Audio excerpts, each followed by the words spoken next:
Hi, I'm Jason. I work at Certified CIO, an IT managed services provider serving the areas around Baltimore, DC, and York, PA. And I want to make you a little smarter about your IT in about 5 minutes.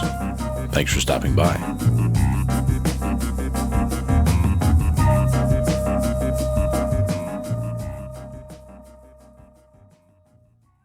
Hey everybody, thanks for joining us. Today we have with us Sean Miller, Certified CIO's VCIO. Sean, how are you? Good. Thanks for having me. Yeah, glad to have you. Look, today we wanted to talk about MFA a little bit. I'm going to ask you some questions. It's a not so new product, but it's becoming more important and mainstream. So if you would, tell me a little bit about MFA, what it is, what it does. Sure. MFA is multi-factor authentication, and it means that there's additional security measures in place other than just your username and password. To prove your identity. There's things which, like I said, is your username and your password, or a PIN number of sorts.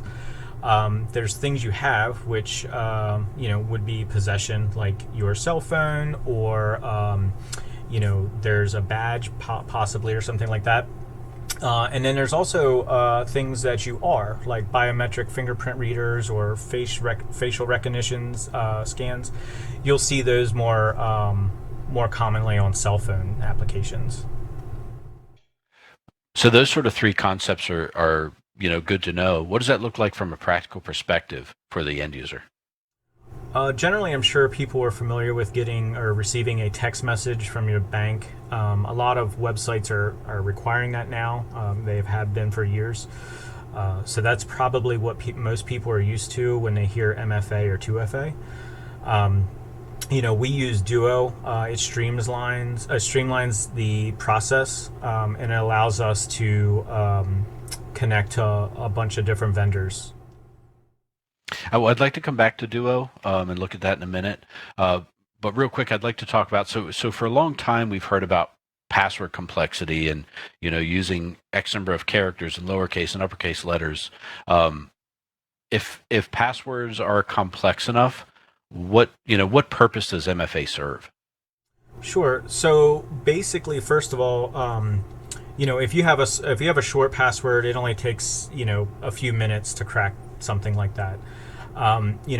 Obviously, a longer password and more complex, adding special characters and stuff like that is going to take more time. What complex passwords doesn't protect against is people handing their password over. They click a bad link and it asks them to log in their Office 365, and they just do it because they're programmed to do that. And what they didn't know is that they just gave their username and password to a hacker.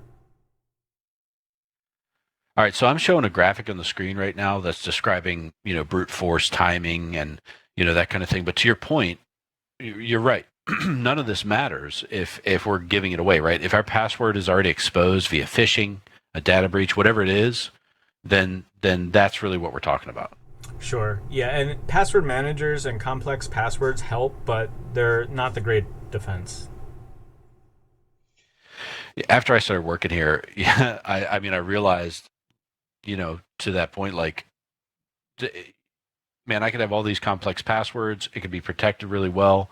But one, if it's in a password manager, it's only as weak as, it's only as strong as that password, A.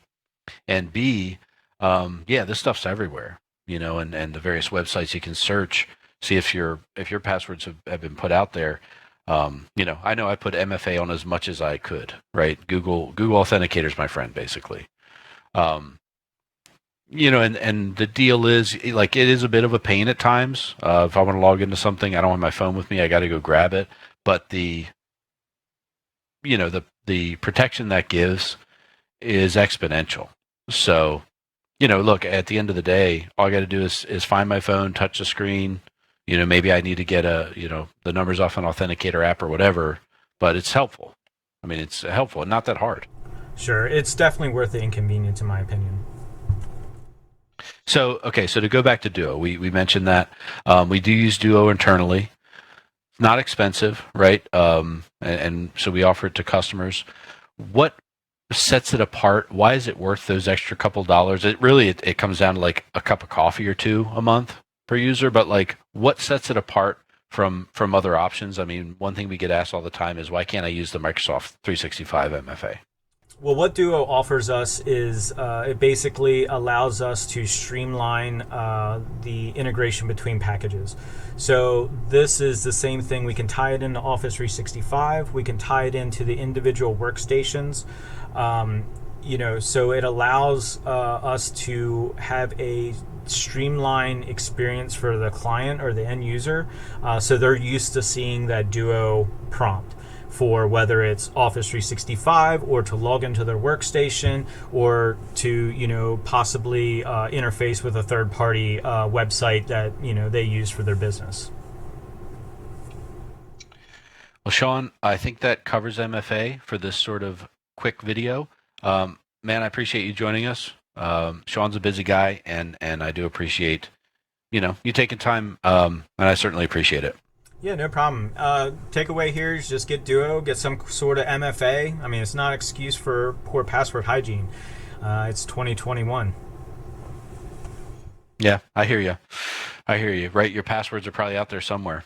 Whether you like it or not, unfortunately, or your coworkers, your employees, somebody. So, yep. Well, Sean, thank you for joining us. Check us out on Facebook. Keep an eye on the website for weekly blog posts. Keep yourself up to date. www.certifiedcio.com. Check us out. Check out the team. Check out Sean and his background and our entire team.